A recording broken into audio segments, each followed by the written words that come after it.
Off top, 1 gram of human DNA is believed to hold 215 petabytes of information, which is about 100,000 times more than the average computer. In a gram. Play the music. This is the Domonique Foxworth Show.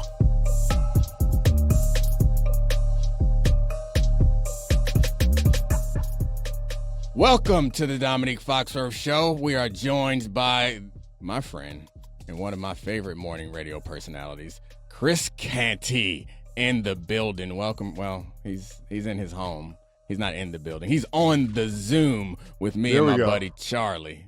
I got a couple of questions. First of all, when's the next time you're coming on Sportsman, like my radio show? 6 Tomorrow a.m. to morning. 10 a.m. You said, Tomorrow okay, morning. there's that. And second question is, have you stolen somebody else's jacket? Yes, this is unsportsmanlike conversation that has not made it to the Domonique Foxworth Show. But Charlie, I don't know if you know this, but last time I was in New York, or 2 times ago actually, I was in New York. I have the same brand of like jacket as, this is not going to make it any better, as Michelle Smallman. So I'm running out. I guess you're the small man. I knew it was coming. She spells it with an O, so I guess I'm a small Jamaican, small mon. I don't know. So I ran out and grabbed her jacket by mistake, took it all the way to D.C., and then tried to mail it back to her, and it eventually came, but it took a while to get here. I got back before the jacket got back, but I'm headed to a restaurant tonight so I can buy her a gift certificate as an apology, which is a lot cheaper than me having to buy her a new coat. But yes, I'm out of the jacket stealing business for now. I still don't understand, Nick, why you mailed the jacket instead of just bringing it back the next time you were in studio.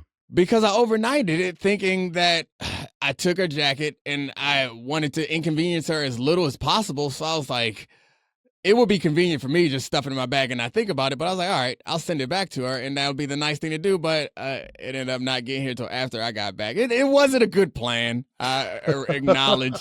When I was at the UPS store and I put in the address, or I told the lady the address, and she was like, it's not coming up on our computer. How UPS don't have it on the computer? And she was like, do you want me to just overpower it and send it anyway? I was like, yes, do it. And that's how it got lost probably, but it got there eventually.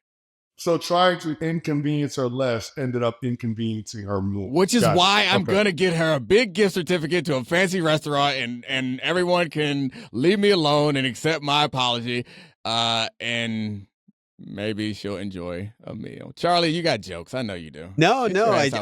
Speaking of people in the wrong places, you got your stinky booty. That's right. And my great chair. It'll never be the same. No, I had PTSD. I've had to shift stuff to the Seaport studio before, and it is difficult for things to get there. It could take months. We won't have to for real soon. You guys want to talk about some football? I'm great for it. I would love to. All right. Why not? So we got a couple conference championship games this week, and we're going to start with the big one, the AFC. Patrick Mahomes, maybe the best quarterback of all time, certainly in the top 2. Unbelievable that he upset the Bills by the Vegas line. And the Chiefs are going against Lamar Jackson and the Red Hot Ravens, who have been the best team in the NFL for the majority of the season. But I want to ask you, what do you think is the tougher task for this Chiefs team? Lamar and the Ravens offense, or scoring on the Ravens defense?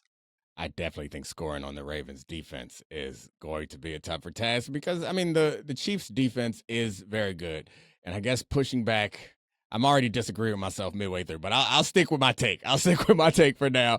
The way that Ravens defense played in the game against Houston, of course, Houston is not the Chiefs. Well, offensively, they might be the Chiefs statistically wise, but C.J. Stroud is not Patrick Mahomes. I get that. However, they've been playing this way just about in every game this season, and watching them completely suffocate an offense in a divisional round. They had 3 points. I don't know how many first downs. They were overall negative in EPA. Their offense was, because the Ravens defense was so fast and so physical. They were so bad that on an EPA per game, they are only better than the Jets in that game. That, and I assume that the Chiefs will be better than that, but they ain't gonna be much better because this defense, man, it feels really well disciplined and fast and physical, which is a hard thing to beat, especially when you don't have game breakers like that. Like Kelsey ain't what he was, and they don't got nobody else that the Ravens need to be particularly concerned about outside of the quarterback. And just think about this. That Ravens defense did that in the second game against the Houston Texans. They played them earlier in the season. Texans offense didn't score a touchdown then. They didn't score a touchdown last weekend. So it just goes to show you how good they've been. They've been the best defense in football since they traded for Roquan Smith midway through the 2022 season. Whether you want to do EPA, you want to do defensive efficiency, you want to do yards, you want to do points, it's the best defense since they traded for Roquan Smith. And just think, they dominated the Texans offense in the playoffs without having Marlon Pumphrey, an all-pro corner. Now, think about the Kansas City Chiefs potentially being without Joe Thuney, their all-world guard, lining up, and in their offensive line having to drop Justin Madubuike, a Pro Bowl defensive tackle. It doesn't look good. I say all that to say this. I still think it's going to be a bigger task for that Chiefs defense to stop the Ravens offense than it will be for the Chiefs offense to move and score against the Ravens defense. And the reason why I say that is, as a defender, we all know there's no defense for the perfect throw, the perfect catch, and we know that Pat Mahomes can do that routinely. He can make the impossible look routine. When I think about the Ravens' run game, with the guys they got in the backfield, with Lamar Jackson, number one run offense in the National Football League, going up against the worst rush defense in the NFL according to run-stop win rate. They had the worst run-stop win rate in the regular season, and it actually got worse in the playoffs. They had a run-stop win rate of 27% during the regular season. It dipped down to 24% against the Buffalo Bills. Absolutely atrocious. I don't know how that front seven for the Chiefs slows down the Baltimore Ravens run game. And if you can't stop their run game, good luck stopping that offense. Yeah, the impressive things about the Ravens offense so far this year is they've evolved and they have maintained a real physical running attack. And I think it's a hard thing to do, to evolve an offense, include all these new receivers, add some more sophisticated passing concepts, to do all of that. And still, at the end of that game, Texans knew they was going to run. Ravens knew they was going to run. I was in the stadium. We all knew they were going to run. And they was blowing their off the ball. Like, it's just, to do that, like that, those are the feelings when you're on a team. You just feel like you're watching from the sideline and it's like 4 yards before they even touch the running back in a must-have-it situation when they know exactly what you're going to do. That's the type of stuff that I think gives me confidence about this Ravens offense against the Chiefs defense. But they got players over there, and I think that might be what I'm coming down to, why I sided on the other side of this, because I'm not sure, as you notice, I backtrack mid-conversation. I'm not sure that I feel strongly either way, and you made a good case. But Trey McDuffie and L'Jarius Sneed and Chris Jones and Karlaftis has gotten so much better, I think, this year. They got guys that can make things happen, that can go above the scheme and make plays. And every quarterback, including Patrick Mahomes and Lamar Jackson is included, he did in this game. In the game against the Texans, he threw one at them and it hit five with Petrie in the hands, and he dropped it. Yep. He plays the round. Yep. Yeah, and it's going to happen in this game because quarterback's hard. And they got players who are capable of making the big-time plays, and that's what they're going to need, because I think you're right. I don't think they match up well against them. But the thing with the other side is, I mean, I guess I feel stupid saying that the offense doesn't have those type of players while they got Patrick Mahomes there. But outside of Patrick Mahomes, like, we ain't really scared of MVS out there. And Travis Kelce is not breaking off big explosive gains necessarily, but he's good. It just feels like an offense that is limited against a defense that is incredibly multiple. And during the game, rewatching that game, I was tracking all the coverages, and they didn't even give them a beat on the coverage. Like, it didn't feel like it was like in 3, there's in 4, then they're in man, then they're in blitzing. And normally you come into a game plan and you're like, all right, this is our like bread and butter. This is what we're going to go to because this is going to stop what they do. And then over the course of the first quarter, second quarter, we're like, all right, their plan for this game is cover 6. At no point in this game did I feel comfortable like saying that I completely understood what the Ravens' plan were. was. It was just, we better than y'all, and we're just going to make sure that you don't have a beat on us. And they adjusted through the course of the game, too. It just was impressive performance by that defense, and I expect them to do it again against Patrick Mahomes. He gonna be doing a lot of scrambling this game. I get the feeling that he going to run for a couple first downs. He going to have to keep this thing alive. He just better make sure he avoids number 0 and number 6. Don't spread. And number 14, too. Don't sleep on Kyle Hamilton, the Swiss Army knife. That dude is a problem. So, I mean, all of those playmakers on the second and third levels that the Ravens had, like, I just feel like they'll find a way to neutralize a lot of the second reaction plays that we come to know Pat Mahomes for. So it'll be interesting to see how those receivers adjust when we start talking about Mahomes potentially having to buy time by manipulating the pocket. How much time can he buy? How much separation can those guys get? I think that's going to be a critical factor for the Chiefs offense if they're going to have success. Clowney was great in this game also, and I didn't even make the point about their big nickel package that they use with Hamilton. Yeah, and they put Stone back at safety. They put Hamilton down in the nickel, and he against Kelsey, like, I don't think they need to double, guys. They don't need to double with Kyle Hamilton. He can blitz off the edge, and I think he'll be fine in coverage against Kelsey. And if you're not going to have anybody that is tilting the coverage, you're not going to get the running advantage. We saw that they did this. The Bills tried to stay in nickel for a lot of this game, and the Chiefs were able to run the ball because of it. It ain't the same, man. You can try to force the Ravens into nickel, but they got a big nickel. And they can go to regular nickel, they can stay in big. You're not going to be able to Pacheco the Ravens, man. Not with Clowney winning the edge the way that he was this week, and with their nickel being 6-5. Yeah, okay. Good luck. So I do want to ask you guys a tiny bit about the other side of the ball. Because we touched on Lamar a little bit and how they're going to be able to literally run wild, most likely against the Chiefs defense and their weakness there. But if you guys were looking at it and there's a game plan for the Chiefs defense to succeed against the Ravens, what does that sort of look like? It's stacking the box.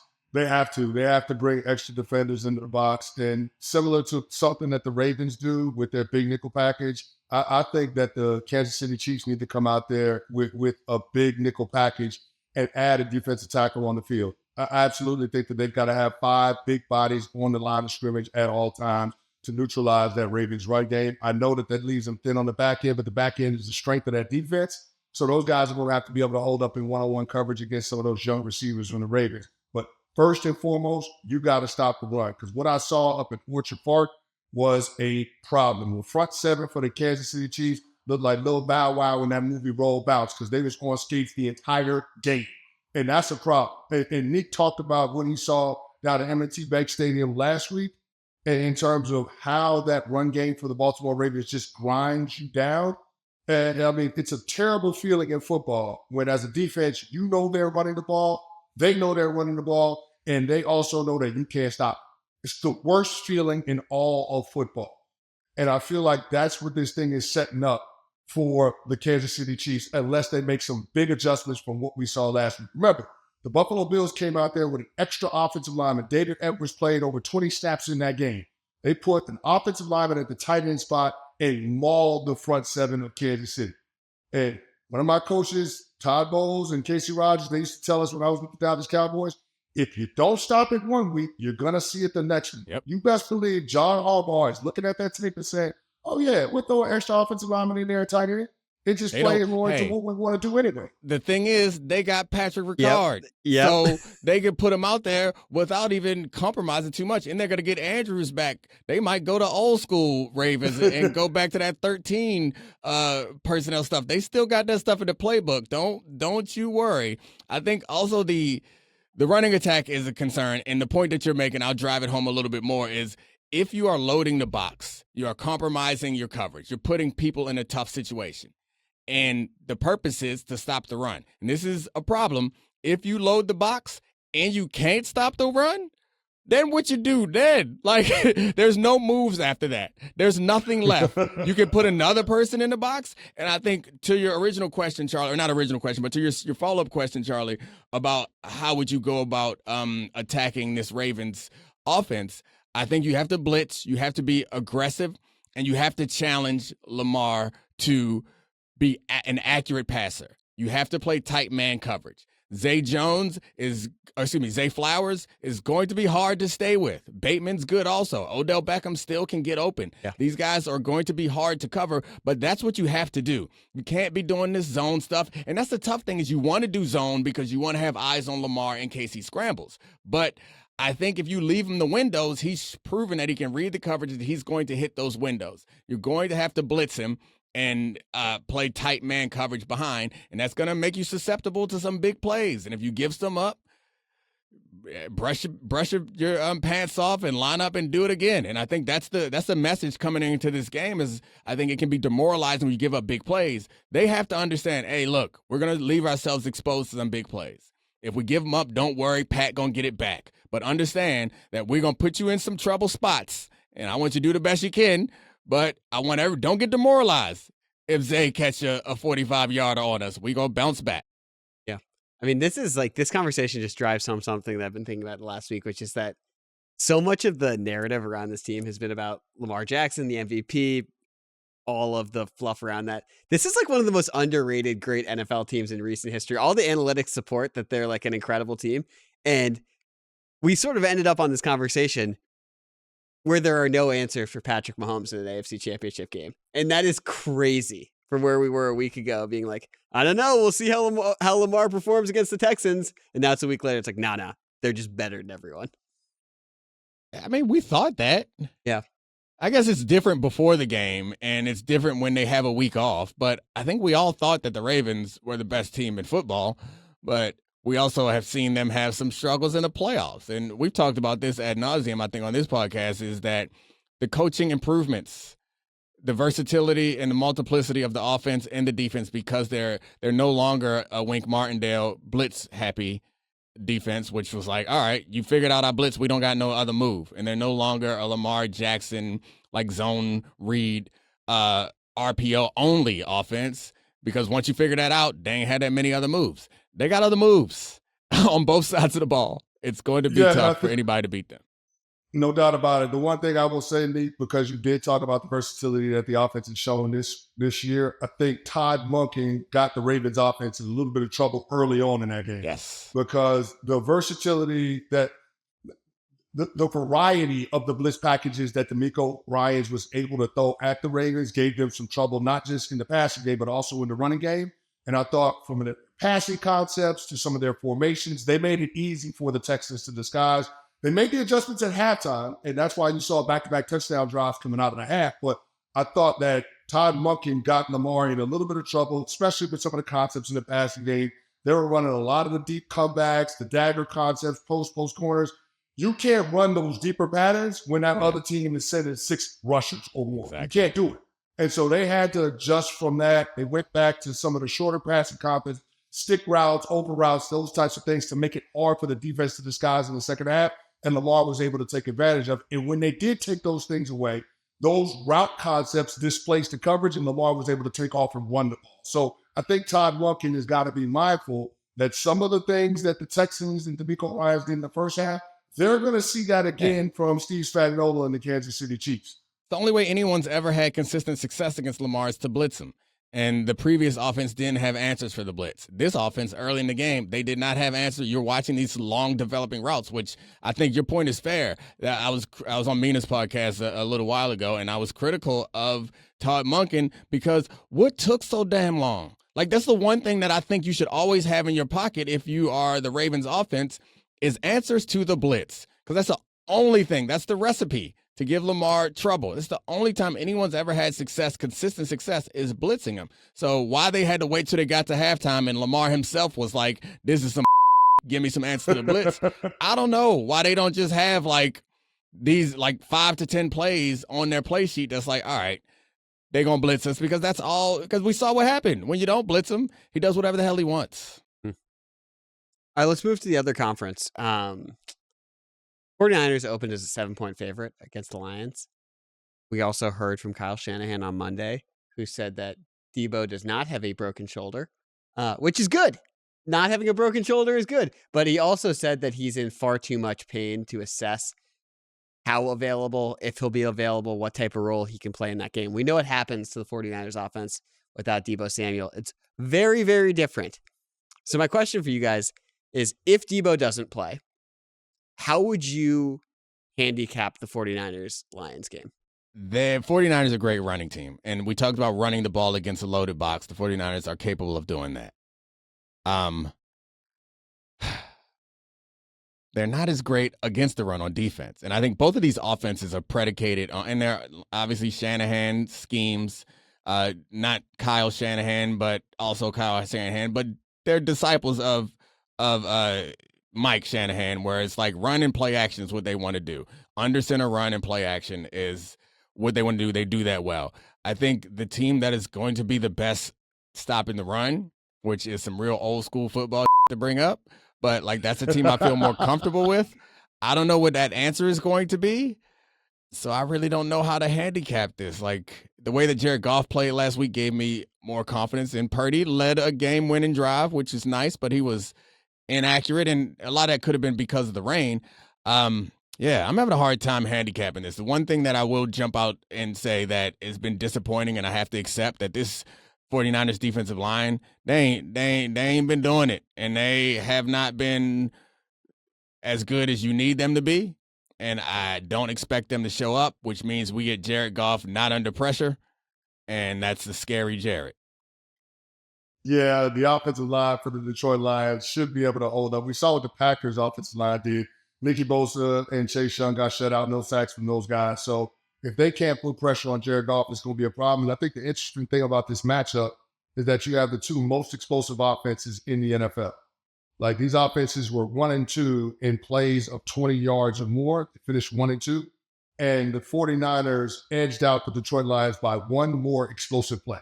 So that's how close to contested this thing is. And if you don't have Deebo Samuel, I get that one player shouldn't make that much of a difference, but we've seen when Brock Purdy doesn't have his full supporting cast, when guys like Deebo and Trent Williams were banged up earlier in the season, this was not the same team. They lost 3 in a row. Like, if Deebo can't be out there, if he's not available for this team, then I think the 49ers can find themselves in some real trouble because they get the different version of Brock Purdy. I think it'll help, though, that it seems like they're going to be more prepared for Deebo not being out there. Because that's the thing about having really unique players like Deebo Samuel is you can't just put another receiver in to do what he does. And your game plan is going to suffer if you have a game plan that is designed at any part of the game plan is designed around the uniqueness of Deebo Samuel. And that is a huge part of it is like the uniqueness of Christian and Deebo is like what makes this, and George Kittle is what makes this offense really impressive. And it feels like you got to put a line through a whole side of the playbook if Deebo's not out there. And at least you won't have to in this game if he doesn't play, because they're going to come in knowing that he's hampered. They're not going to hand him the ball out of the backfield. So that does like bode well for the Lions, but it also is nice for the 49ers to not have to practice all them plays or think about all that. And then like it just feels like if your first down big plays are designed around you forcing them into a base personnel because Deebo's on the field and Christian's on the field, and then you want to shift to a 3-by-1, which you're capable of doing with both of them, you can't really do it with Jennings. He can't do it. They handed him one, didn't they? They handed him one out of the backfield. That was ridiculous. Wasn't great. So yeah, that does matter, I think. Not being hampered by the idea of having the tools that you're not going to have. It's really hard to go against the 49ers given how good they've looked all year, but they are so beatable, and the Lions have played well. I don't know. I mean, it comes down to a trust factor with the quarterback. And I can't believe I'm in the position of saying this, but I actually trust Jared Goff more than I trust Brock Purdy. If Brock Purdy doesn't have Deebo Samuel, I trust Jared Goff and the Detroit Lions offense more than I trust the 49ers. As great as Kyle Shanahan is with the X's and O's and putting defenses in a blender with the different personnel groups to create mismatches, if you don't have Deebo, that's one of your big chess pieces. So as great as Christian McCaffrey is, as great as that offensive line and that run game could be, I just don't think you're going to get the same version of Brock Purdy. And here's the other thing that I want to note. There's something to be said for the physicality of the Detroit Lions. Mm-hmm. Like the Detroit Lions feel like they can match the physicality of the San Francisco 49ers. And we've seen what happens when teams match their physicality. We saw what happened in Cleveland. Cleveland knocked out Deebo and they knocked out Trent Williams. We saw what happened with that physicality. They ended up winning that game. We saw what happened Christmas night with the Baltimore Ravens. Matched their physicality, ended up being problems for the San Francisco 49ers. Physical teams, when they punch the San Francisco 49ers in the mouth, I don't know that this is a team that has responded in the right way this season. So that's another thing that I'm watching in this game. Physicality is the ultimate equalizer, especially this time of year. And that's also something that travels. So I'm curious to see how that plays out, how that bears itself out in the NFC Championship. Is there anything more Lions than that report that Frank Ragnow sprained both his ankle and his MCL, and he's completely fine playing because it's worth it? Yeah, it came back and he's like, nah, I'm good for next week. No worries. Watching Penei Sewell play is so much fun. It's not, I don't typically love O-linemen play, but watching that athleticism, it's going to be fun to watch against this team. And I think the defense, the weakness or relative weakness of the 49ers defense compared to what they were in the past, I think we underappreciate how important their defense has been to these runs because we just love Kyle Shanahan so much. But this defense having some problems, I think, is going to be their issue. Perimeter run game defense is trash. Yeah. Trash. Yes. You hear me? Trash. And absolutely garbage. You had Dontavian Wicks and Christian Watson cracking Chase Young and Nicky Bosa, and they would get out of the gates, the Green Bay Packers. Aaron Jones had a field day. It's the first 100-yard rusher they allowed in like 18 games. There's a reason why we're starting to see some cracks in that defense. Their run defense, especially on the perimeters, is not as good as it's been in years past. And you better believe that Ben Johnson, the offense coordinator for the Lions, and Dan Campbell are going to test that run defense early and often, especially with Jahmyr Gibbs, who's been like lightning in a bottle for the Lions down the stretch and in the postseason. Dominique, we talked about this. It's just Chase Young. It's just not been that good of a football player. It's incredibly disappointing. We thought he was going to be something completely different when he was single-teamed across from Nick Bosa on the weak side of the field. It's just, he's not been that impact guy. And it's bad with that when there's already like the reports leaking that he might not be with the team next season after they traded the third-round pick for him. But very disappointing from someone who watched him a lot in Washington. Yeah, and he's an explosive athlete who you expect to be able to, like, he was good early in his career, and he showed flashes, and then he hasn't quite been the same ever since. And we thought this was going to be a big acquisition for them, and it hasn't really bolstered the D-line the way they needed it to. Yeah. You see why Chase Young went for a third-round pick and Montez Sweat went for a second-round pick. Yep. Absolutely. DC boy. That made sense. Having watched a lot of the Commanders, that made sense to me. All right, guys, let's move on to the Eagles. Time for some chaos, some disarray. They aren't bringing back any of their three coordinators. No Patricia, no Brian Johnson, no Desai. We're taping this on Tuesday. There's a press conference on Wednesday. It has been leaked by Schefter that Nick Sirianni is likely going to remain the head coach of the Philadelphia Eagles. They could lose a lot of guys to retirement. Who knows what's going to... We know that they're going to have the coach and the quarterback, though. And my question to you guys, do you think getting rid of the coordinators and replacing them with good ones can fix the Philadelphia Eagles? Absolutely. 100%. I believe that can fix the Eagles, especially their offense. As we talked about the Ravens earlier, they've evolved their offense off of what they've had success doing in the past. That's the big thing that I want for Jalen Hurts and this Eagles offense. It's some evolution. It feels like what they had success with in the past, they tried to run it back. And with Jalen Hurts injuries and with people finding ways to slow it down, they seem to not have another counterpunch. So maybe a coordinator will fix that.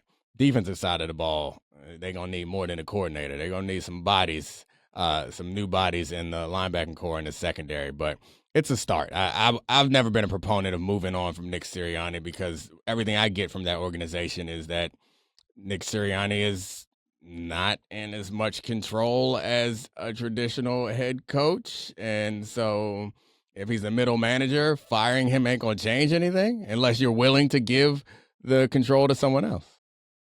Yeah, and I guess that's where it begins and ends for me, Nick, with the Nick Sirianni of it all. Like, who is going to be the one that's putting together this coaching staff that's going to be revamped? Is it Sirianni or is it Howie Roseman, general manager?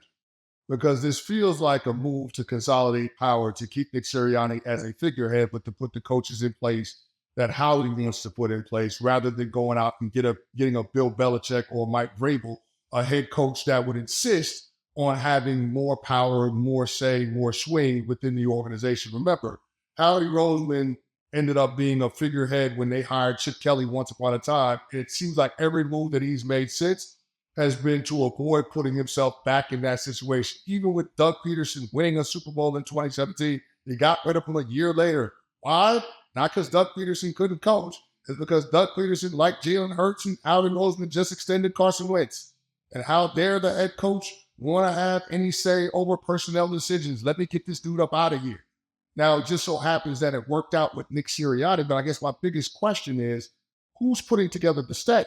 Mm-hmm. Because if it's a situation where it's a forced marriage, some of the names that have been floated out there, Ron Rivera as the defensive coordinator, Frank Reich as the offensive coordinator, even though Frank and Nick have some history together in Indy, I just wonder, putting two coordinators in place that have extensive head coaching experience, both of those big guys have been head coaches at multiple places in the NFL, it makes it seem as if Nick Sirianni is a lame duck coach, even though he has multiple years left on his contract. So I can say again, what's the point in keeping Nick Sirianni around if you're going to undermine his authority and usurp his control over the locker room because everybody knows he ain't the one that's really running the show?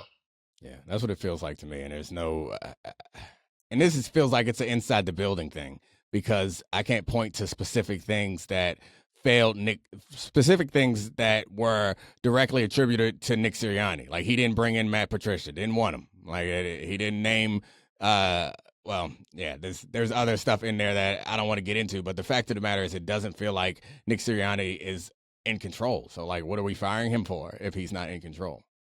Well, what are you keeping him for?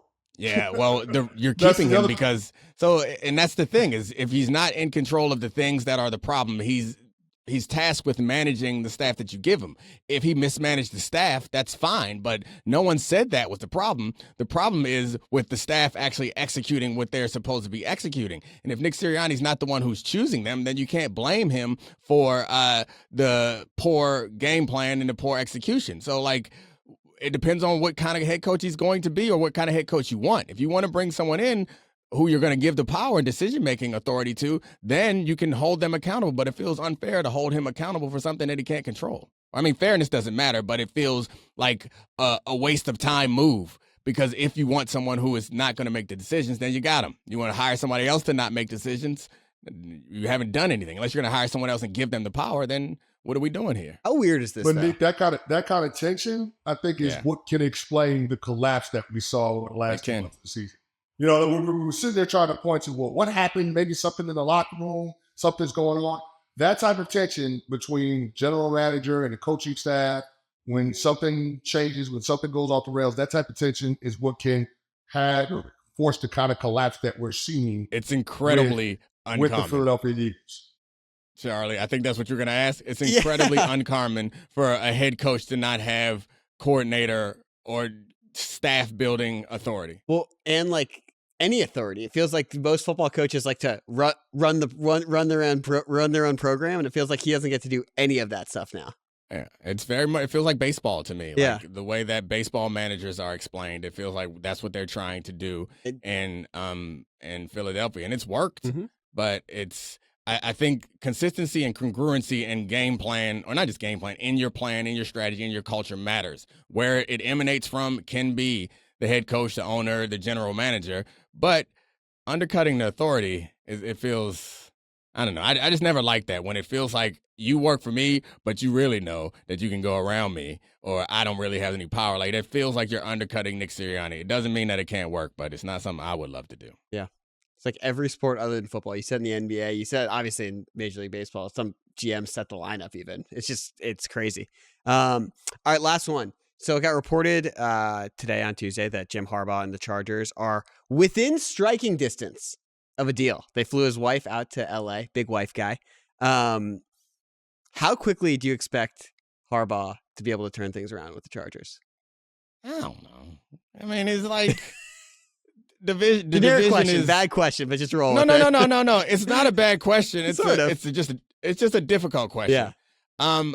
I think they have roster issues, Mm-hmm. but they also do have a lot of really talented players on that team. And they have a quarterback that we see it, but we got to really see it. We haven't really seen it to that next level. And if Harbaugh is able to, he's not going to be able to address all the roster issues that they have, but if he's able to lift Herbert to a point where he's one of these guys where it's like Josh Allen or Mahomes and like a guy where it's like, all right, we got some holes, but he can overcome them, then they could be good immediately in a division that's got the Chiefs. But yeah, that's the hard part is I don't know. I just don't know what Harbaugh is going to bring, and can whatever he bring compensate for the roster deficiencies.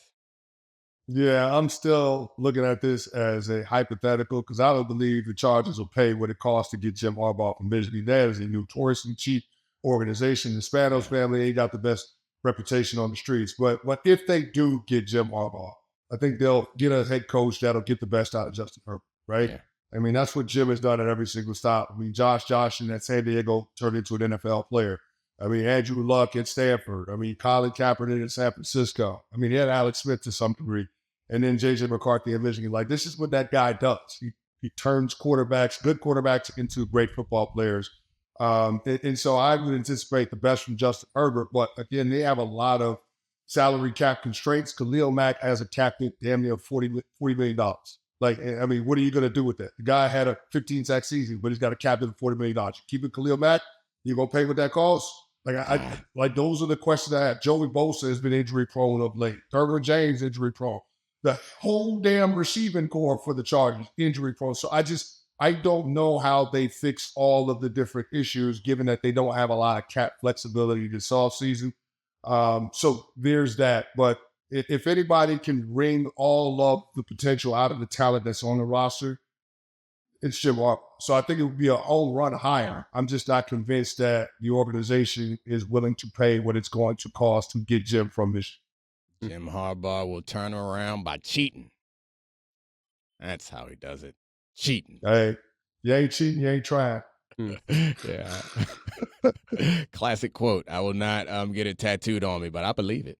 Charlie, we got another win today. We ain't cheating. Appreciate you, Chris Canty, for joining us, and thank you, Charlie Podville, for the studio, and the rest of our great producers, Megan, Serafina, Brian, Kevin, Tez. See ya. This is the Domonique Foxworth Show.